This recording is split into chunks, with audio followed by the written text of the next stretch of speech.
வணக்கம். கீதா சிவலிங்கம். இன்றொரு தகவல்ல இன்னைக்கு நாம எந்த உணவ பத்தி பார்க்க போறோம் அப்படின்னு பார்த்தீங்கன்னா, காளான். இத்தன நாளா நான் ஃப்ரூட்ஸ் பத்தி வீடியோ போட்டேன். இன்னைக்கு காளான பத்தி நான் போட்டிருக்கேன். காளான் காதுகளுக்கான உணவு. காதுகள் நல்லா கேட்கும் திறனை வளரணும் அப்படின்னா, சில உணவுகள் நம்ம காதுகளுக்காக எடுத்துக்கணும். காளான், அன்னாச்சி, கேழ்வரகு, கீரைகள், வாழை, முழு தானியங்கள் இது எல்லாமே காதுகளுக்கான உணவுகள். இத அடிக்கடி உணவுல சேர்த்துக்கிறதுனால உங்களுக்கு காது கேட்கும் திறன் அதிகரிக்கும். காதுகள காக்லியா அப்படிங்கிற கேட்கும் திறனுக்கான உறுப்பு வளர்றதுக்கு விட்டமின் டி தேவை. அவற்றை காளானும் சூரிய ஒளியும் தரும்.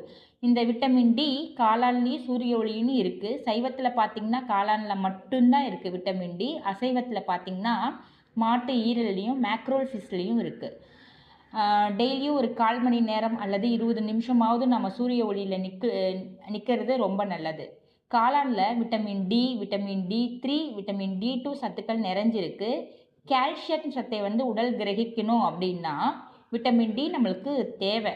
அது விட்டமின் டி கால்சியத்தை உறிஞ்சறதுக்கு உதவி செய்யும். அதனால விட்டமின் டி குறைபாடு இருந்துச்சுன்னா, நிச்சயம் அவங்களுக்கு கால்சியம் பற்றாக்குறையும் இருக்கும்.